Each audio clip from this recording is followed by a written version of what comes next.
Quand le handicap empêche les gestes du quotidien et qu'aucune solution n'est commercialisée, eh ben c'est les papas, les mamans bricoleuses qui s'y mettent. On voit ça tout de suite avec mes invités.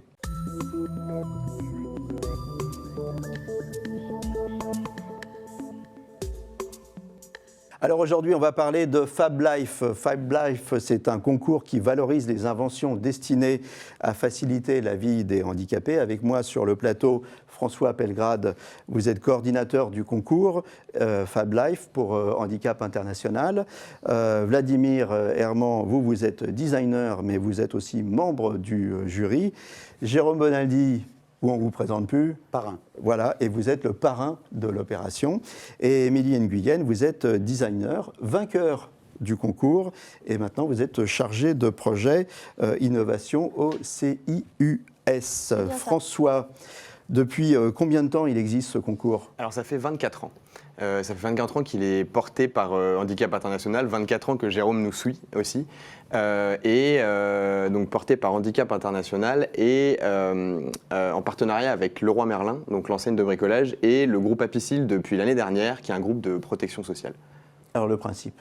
Alors le principe en fait c'est très simple, c'est des personnes en situation de handicap ou des proches de personnes en situation de handicap qui vont identifier un besoin et qui vont se rendre compte que sur le commerce vous ne trouvez pas grand chose ou alors c'est quand même relativement cher. Que souvent aussi, chaque handicap va répondre à un besoin très spécifique, donc ce n'est pas quelque chose qui va forcément être développé en série, quelque chose que vous allez trouver facilement. Et l'intérêt de ce concours, en fait, c'est justement de proposer une alternative à ça. Donc là, ça va être des particuliers, la plupart du temps, qui vont bricoler des petites astuces, des petits objets du quotidien pour favoriser soit leur propre autonomie, soit l'autonomie de certains de leurs proches. Je le disais dans l'intro, c'est souvent les papas, les mamans qui s'y mettent. Alors, mais pas que. Pas que. Alors c'est vrai qu'on a énormément de papas, de mamans qui sont là, qui bricolent pour leur enfant qui est en situation de handicap ou à besoin particulier. Mais de plus en plus, et ce qui est intéressant aussi, c'est qu'on a par exemple des ergothérapeutes qui vont développer des objets, des aides techniques avec leurs patients et qui ensuite vont nous déposer justement ces objets-là. Donc ce qui est assez intéressant aussi là, c'est que généralement c'est des inventions qui sont quand même assez abouties, qu'on a en plus une caution médicale. Donc c'est aussi très intéressant pour le concours. Mais ce qu'il faut savoir, c'est que nous, quand même, plus c'est simple et plus on est preneur, parce que c'est aussi ça qui est important, c'est justement que ce soit accessible à tous, en fait, et que n'importe qui puisse aller justement récupérer les plans, parce que voilà, la dimension principale du concours, c'est que c'est de l'open source, c'est pour du partage. C'est vraiment c'est un partage de bonnes idées, de bonnes pratiques pour en faire profiter un maximum de personnes. Le concours, il a lieu quand ? Alors, justement, comment ça se passe, le calendrier ? Voilà, alors donc là l'appel à participation va reprendre là le 1er avril normalement. Donc c'est toute la phase où on va récupérer tous les dossiers, c'est-à-dire que c'est du 1er avril au 31 août, c'est la phase où on va recevoir tous les dossiers justement des participants. Ensuite, vous allez avoir une sélection qui est faite par le jury, donc un jury où dedans vous allez avoir plusieurs personnalités, plusieurs profils aussi, et c'est ça qui est assez intéressant, c'est que vous avez donc Vladimir Herman qui lui est notre caution design du jury, qui est dans le jury depuis cette année, et vous allez avoir aussi forcément des ergothérapeutes. On a aussi des éducateurs spécialisés. On a un éducateur spécialisé par exemple qui travaille énormément avec les enfants atteints de troubles du spectre autistique. Et vous allez avoir aussi forcément des personnes en situation de handicap et des parents d'enfants en situation de handicap. Et donc ce jury va permettre de sélectionner dans tous les dossiers qu'on a reçus les 20 meilleurs dossiers de l'année. Et donc c'est ces 20 dossiers-là qui ensuite vont être mis en ligne, en open source, pour que n'importe quelle personne puisse y accéder et récupérer les ressources pour reproduire l'invention chez elle. Il a bien résumé le truc, Jérôme. Ouais. Le mot important, c'est partage. Ouais. Partage. Ouais. On partage. L'intéressant, c'est que, il le dit, chaque handicap pour les enfants en particulier est un cas particulier. Donc, il faut faire un truc spécialement pour. C'est système D, c'est des merdes. Et le fait que Leroy Merlin soit notre sponsor depuis 25 ans, c'est typique et caractéristique. D'abord parce que les salariés, je voudrais leur dire, c'est important, c'est pas la boîte, c'est pas un truc de la princesse, du président. C'est tous les salariés de tous les magasins savent que le concours existe. Il s'appelait les papas bricoleurs avant. Après, il s'est appelé les papas bricoleurs et les mamans astucieuses. Et après, il s'est appelé papa bricoleur, maman astucieuse et voisins sympas. Et maintenant, c'est Fab Life. Mais papa bricoleur était très connu. L'intéressant, c'est que n'importe qui sait se servir de tournevis peut aider, peut donner le sourire. Et la vraie victoire, c'est le sourire du gamin ou de la gamine. C'est génial. C'est vachement... C'est le partage comme la cuisine. Quand tu fais de la cuisine, tu es content. D'abord, on est là ensemble, on se file des recettes, on raconte comment ça marche, et puis on est là ensemble. Et le bricolage avec les gamins et les parents, c'est vachement... la vie est belle finalement. Alors l'idée c'est, bon, la bidouille, la bricole, l'innovation, c'est votre vie, hein, Jérôme. Mais là, c'est pas pour rien. C'est pour améliorer concrètement. C'est de la générosité, c'est du don, c'est du partage. Voilà, c'est bien, c'est un joli concours, c'est un très joli concours. Ça fait combien? Ça fait 20 ans, 25 ans? 24, ouais, c'est la 24e édition cette année. Comment il a évolué ce concours? Vous y étiez depuis le début, non? Oui, au début, on était... Alors, le principe également, c'est donner de bonnes idées. Tiens, voilà une idée que je peux peut-être récupérer. Il n'y a pas de copyright. Donc, on le mettait sur Minitel avant. Vous vous rappelez? Non, tu n'as pas connu Minitel. C'était avant, le paléolithique. Et après, on s'est mis sur Internet. Et il y a un site dans lequel tu peux récupérer tous les plans.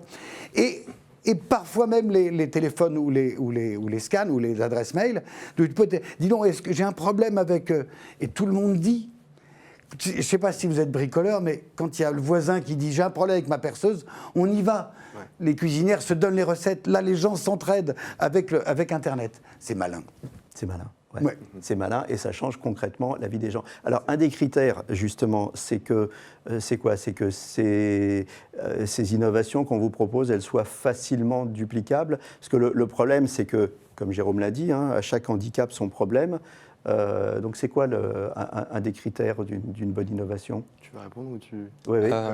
Oui, alors déjà, c'est qu'une invention soit reproductible facilement, non seulement par d'autres parents, mais par un voisin qui veut aider, comme le dit Jérôme, par exemple. Un autre critère, c'est que ça ne soit pas trop cher à fabriquer, parce que si on a besoin d'acheter des matériaux qui coûtent des centaines d'euros, ça ne vaut pas le coup. Et je pense qu'un des vrais critères, c'est que ça soit ingénieux. C'est que ça vienne répondre à un petit problème. Le problème qu'on voit souvent dans le handicap, moi, c'est ce que j'appelle le problème du dernier centimètre, c'est quand on arrive presque à atteindre quelque chose pour la préhension, par exemple, et qu'on n'y arrive pas. Alors souvent, il n'y a pas d'objet sur le marché qui permettent de faire ça, et donc on va bricoler des petits trucs en taillant un petit bout de bois avec un canif, en imprimant en 3D, en moulant du plastique. Tout le monde trouve des petites solutions. Le problème, c'est qu'il y a beaucoup de gens qui vont réinventer un peu le fil à couper le beurre dans leur coin. Et des concours comme Fab Life, ce qui est intéressant, c'est que ça permet de faire une intelligence collective où tout le monde se retrouve et on gagne du temps en fait en reprenant les inventions des autres. Je vais rajouter un truc important, c'est que du coup, les gens, les valides comme nous, ont un autre regard sur les enfants handicapés. C'est-à-dire que d'un seul coup, l'autiste, le gamin qui a un problème, qui ne sait pas marcher, le gamin qui... On a un autre regard, parce qu'on a fait le premier geste. Et un geste qui est tout simple, c'est le tournevis, la perceuse, le système D, le corde de piano. On change notre regard, c'est pas mal. La vraie invention, alors, c'est pas le truc connecté, compliqué, en carbone, avec des matériaux. Non, c'est le petit machin. C'est ça. C'est ça. Quoique, attends, je parle de perceuse, il y a de plus en plus, par exemple, des imprimantes 3D. Ouais. Quand même. Ouais. C'est typique, l'imprimante 3D, elle fait des protos. Or, chaque objet est un proto, puisque c'est un cas particulier. Non, ça c'est... Ouais. On est moderne quand même, docteur. Est-ce qu'il y a une bibliothèque, en fait, de tout ce qui a été inventé depuis le début? Oui. Alors, on la trouve où? Alors, vous la trouvez sur easy.org, le site easy.org. Donc, c'est un site d'information à destination des personnes à besoins particuliers et leurs aidants. Et vous avez une rubrique Fab Life sur le concours où là, vous avez accès. Aujourd'hui, on a près de 400 inventions depuis le début du concours. Et c'est vrai que vous allez trouver donc autant des inventions très très simples à reproduire. Et après, bien sûr, quelques inventions qui vont demander un peu plus de compétences. Vous allez avoir de l'électronique, un peu de programmation, parce que voilà, c'est des super projets aussi. Mais voilà, nous vraiment, ce qu'on cherche, c'est super simple et puis beaucoup d'innovation frugale. C'est-à-dire que souvent, en fait, c'est des gens qui vont bricoler avec des matériaux qu'ils ont déjà chez eux. Oui. Donc c'est vachement intéressant aussi, quoi. Vous connaissez le circuit Arduino? Non. Non, mais c'est pas grave. Il y a sûrement quelqu'un à côté de chez vous qui connaît le circuit Arduino. Voilà. Vous avez la perceuse, vous savez? Non, mais il y a sûrement vous pouvez demander à un pote à côté, un type qui est sympa, qui a l'air sympa, ou même au vendeur de chez Leroy Merlin, le chef de rayon. Il va sûrement vous aider. Ça crée du lien. Ça Alors, crée du lien. justement, il y en a des vendeurs et des gens qui travaillent chez Leroy qui proposent des inventions. Je crois qu'il y en a déjà eu une année. C'était une vendeuse qui était en même temps la maman d'un enfant qui avait un handicap moteur, qui était malin. Mais on cite Leroy Merlin, mais ça pourrait être Bricorama ou autre. Hein. Bien sûr. Mais attends, je peux citer, page de pub, à Piscille. On en a parlé mutuelle, tout à l'heure. La mutuelle qui fait son boulot de mutuelle. Exactement. C'est-à-dire que plutôt que de rembourser des trucs qui valent une fortune, essaye de donner. Et la plus grande récompense, c'est le sourire. C'est le sourire du gamin, la mutuelle, elle sert à ça. Alors, on va voir concrètement. Ah oui. Et on va voir avec une gagnante, Émilie. Hein. Émilie, alors, qu'est-ce que vous avez pondu comme invention? Alors là, ce que vous voyez, c'est une gamme de préhension. Alors, la petite histoire... Préhension, on parle français, c'est pour. D'appréhension. Hein, Oui. Voilà, prendre, voilà, pour attraper. Exactement. Voilà. Alors, du coup, c'est destiné à des personnes qui ont des déformations au niveau des mains. C'est-à-dire qu'il y a certains handicaps qui vont toucher au niveau des mains, qui vont avoir la main en forme de poing, en pince de crabe. Donc, ils ne peuvent pas bouger, en fait, le bout des doigts. Et donc, ils ne peuvent pas attraper des objets comme un portable, des clés, une carte. Voilà. Donc- Mais vous avez eu l'idée. Alors, comment Voilà. on fait? Alors, démonstration. Oui, Donc, allez. si jamais vous avez les mains bloquées en forme de pince de crabe, vous pouvez prendre ceci. Voyez, Ouais. hop, vous appuyez. Donc, à chaque fois, et ensuite, je soulève et je vais ramener l'objet vers moi. D'accord. Donc ça marche avec quoi? Il y a une petite ventouse, un Alors. truc. Hop. Comme vous voyez, ici, il y a une couche de nanosilicone. C'est quelque chose qu'on peut trouver facilement en fait dans le marché. Donc sur Internet, je ne donnerai pas de site. Ouais.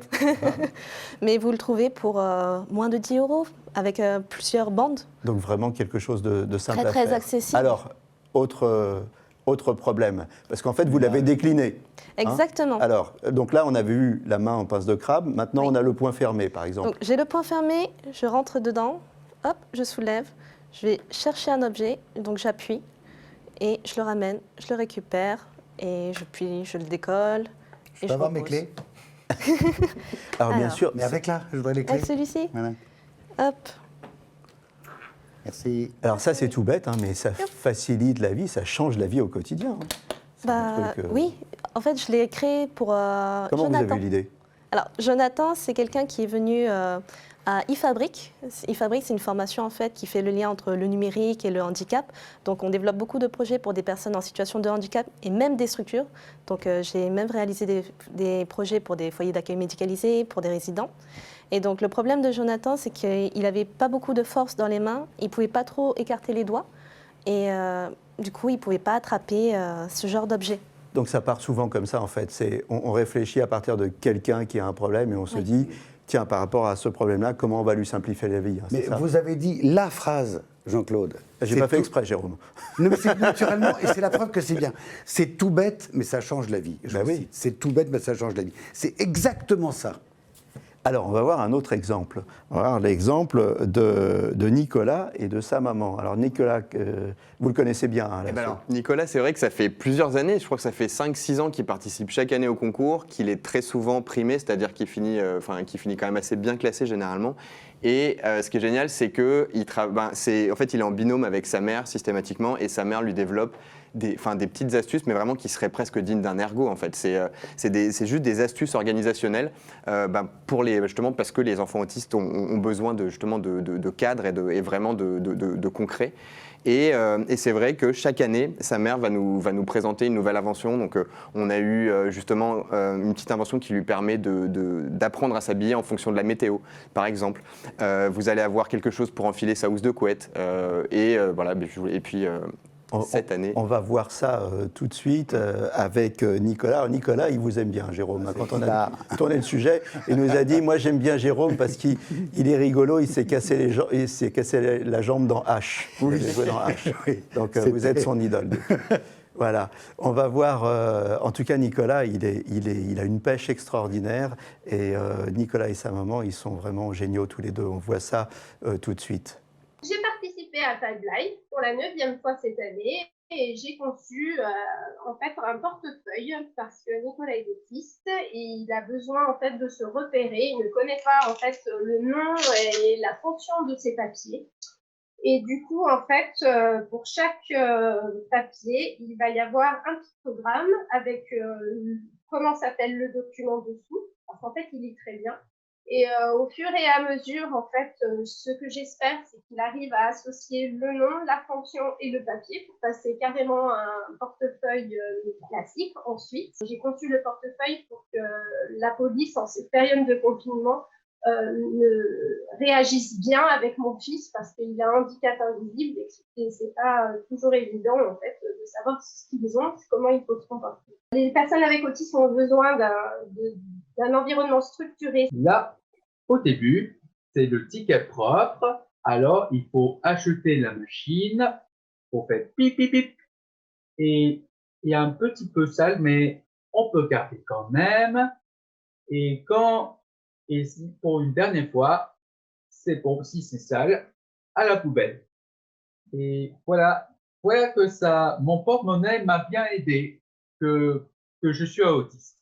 Donc en fait, nous, on participe pour deux choses.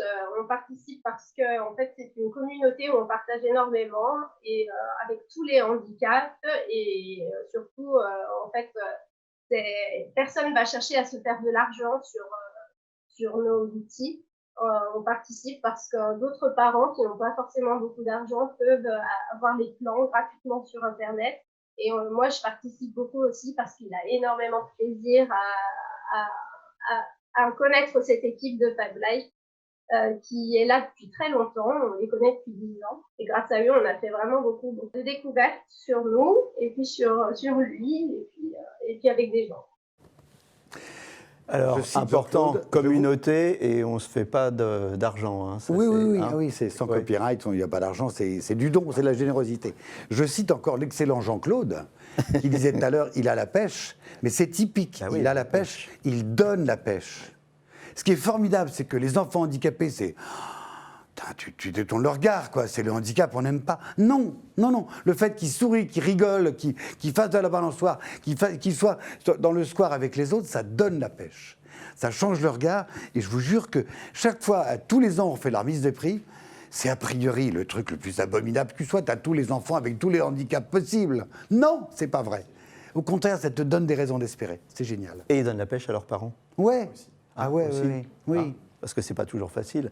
Vladimir, combien de dossiers on traite chaque année? On l'a dit, ça. Combien de lauréats? C'est une soixantaine de dossiers. Oui. Ensuite, on a une vingtaine de lauréats.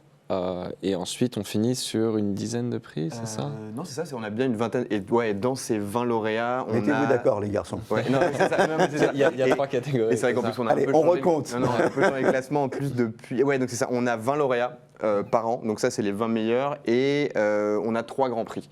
Ouais. Donc vous avez 2 prix qui sont C'est par catégorie ou c'est quoi? Alors, pas exactement par catégorie, mais en fait, on a 2 prix qui sont sélectionnés le jour de la réunion du jury. Donc vous avez le prix du jury, forcément, et le prix du design, donc la mention spéciale design. Et après... le prix du public. Voilà, c'est ça. Et après, vous avez une deuxième phase, en fait, qui se passe du 1er octobre au 15 novembre, généralement, où là, les 20 projets sont... c'est à ce moment-là qu'on met les 20 projets en ligne et on l'ouvre au vote du public. Donc ça veut dire que là, il suffit juste d'aller en ligne et voter pour ça ou ses inventions préférées. Les points clés, on en a déjà parlé, simple, reproductible, pas cher, quoi d'autre? L'idée, c'est vraiment l'idée, c'est pas de chercher un problème à résoudre, c'est que des problèmes à résoudre, il y en a plein. C'est d'en trouver un qui va correspondre à plein de gens différents. Parce que chaque personne, même des personnes qui ne sont pas en situation de handicap, vont avoir des petits trucs du quotidien qu'ils aiment bien bricoler. Ça va être pour quelque chose qui n'a pas un problème de handicap. Par exemple, le fait de mettre sa brosse à dents dans un verre à côté du lavabo pour pas qu'elle tombe. Ça, c'est des choses que nous, on fait tous. Mais les personnes qui sont en situation de handicap ont besoin de milliers de petits gestes comme ça au quotidien. L'idée, c'est de réussir à identifier le geste, l'objet qui peut aider le plus de gens possible. Est-ce que vous avez déjà été bluffé, vous, en tant que designer, par Moi, une cette année, il y invention a un objet qui m'a vraiment plu. C'était un objet qui aidait à tenir la canne pour les gens qui ont des problèmes pour marcher et qui permettait de l'accrocher sur le rebord d'une table comme ça, de le clipser sur une chaise, de le mettre, de l'accrocher un sur peu comme sur les cabinet. crochets pour mettre son sac quand on va au Exactement. bar. Exactement. Et bien justement, Exactement. voilà. On a pensé au Eh ben, sac on peut des mettre sa dames. canne quand C'est on ça. va au bar. Exactement. Exactement. Même l'accrocher à sa ceinture. C'est ça, enfin, parce vrai que c'est- le problème, c'est qu'une personne qui a besoin d'une canne pour marcher, en général, c'est une des dernières personnes qui a besoin de se pencher pour ramasser une canne une fois qu'elle est tombée. Donc pour moi, ça résout vraiment un problème que les gens ont au quotidien. On va voir quelques autres exemples, puis on va les commenter. Par exemple, on va voir le manteau de Chloé. Le manteau de Chloé. Alors, qu'est-ce que c'est, ça, le manteau de Elle Chloé? est en fauteuil, c'est tout bête, et en fauteuil quand il pleut, parce que tu as quand même envie de sortir, et ben ce truc-là, il est facile à mettre et à enlever. Et puis surtout, il protège les genoux.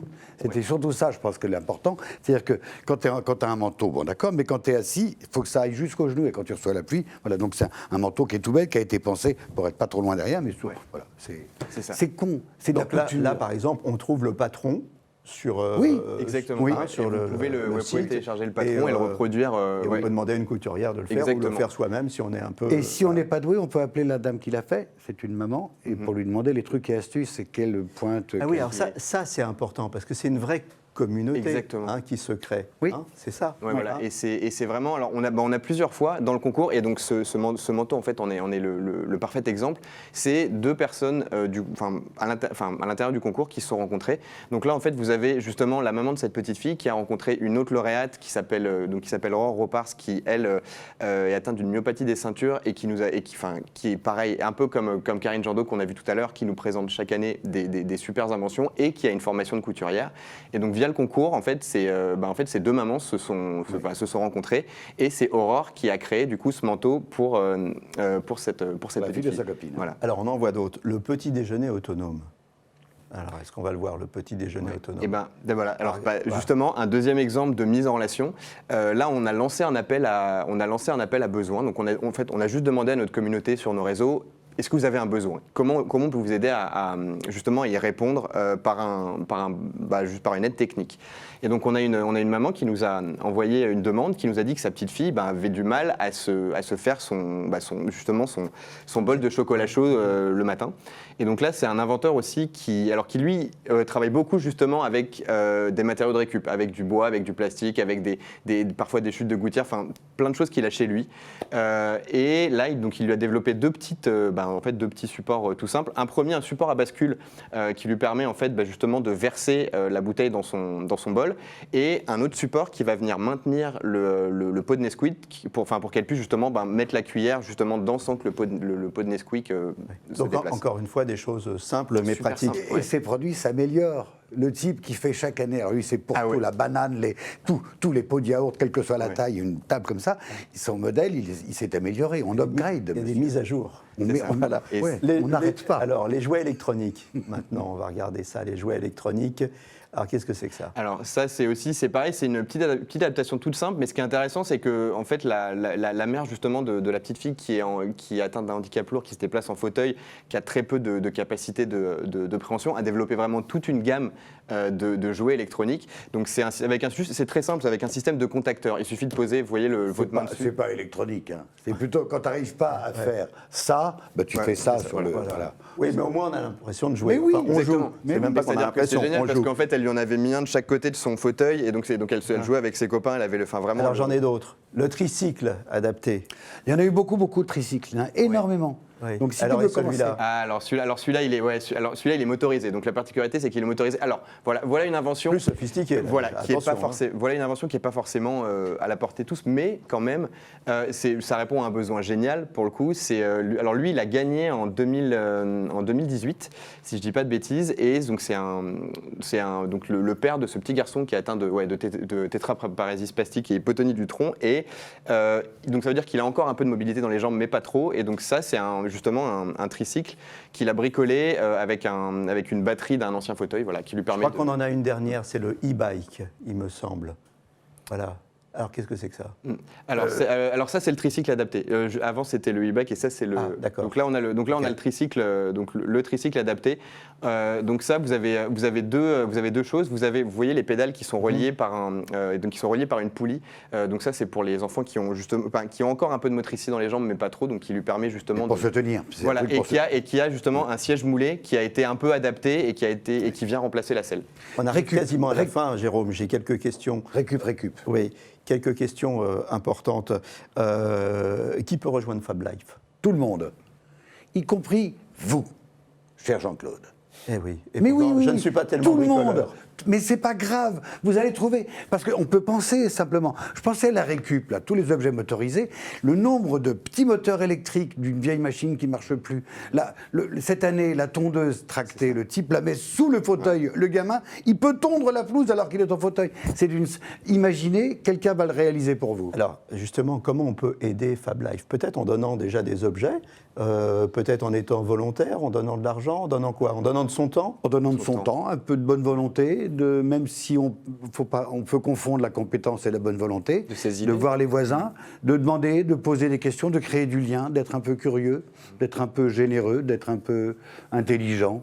Non, sans blaguer, c'est soyez curieux, voyez les voisins, demandez peut-être à l'ergothérapeute du coin, peut-être à la maîtresse d'école ou à la directrice de l'école, parce que peut-être que les enfants dans les écoles, il y a quelqu'un qui est handicapé, que voilà. Est-ce qu'il y a déjà un industriel qui a été inspiré par une des inventions et qui vous a dit, bon, bah ça, moi, j'aimerais bien le dupliquer pour le plus grand nombre? Est-ce que vous seriez contre ça? C'est-à-dire qu'on en a eu qui sont rentrés en contact avec nous, mais nous, en gros, ce qu'on dit, c'est que l'ADN du concours, ça reste le partage, mais ce qu'on aimerait bien, c'est un entre-deux, en fait, avec ça, c'est-à-dire pas forcément de la commercialisation, mais un industriel qui accepterait, par exemple, de reproduire bénévolement certaines inventions qu'on pourrait ensuite distribuer à la communauté dans les EHPAD, dans les établissements, dans les centres médicaux. Ça serait génial.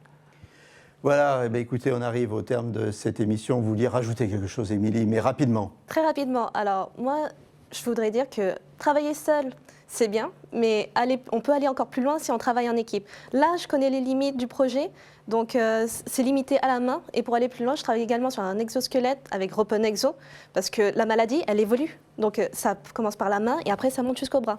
Donc n'hésitez pas en fait, à aller plus loin dans le projet avec une équipe. Voilà, vous êtes tous formidables. Merci d'être venus sur le plateau de Capital Santé.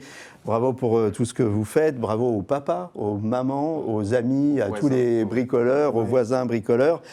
Voilà, si vous n'avez pas d'idée, participez à Fab Life en les aidant, en étant bénévole, en donnant des objets de récup, en votant. Toutes les bonnes volontés sont bonnes à prendre. À très bientôt pour un nouveau numéro de Capital Santé. Et d'ici là, portez-vous bien.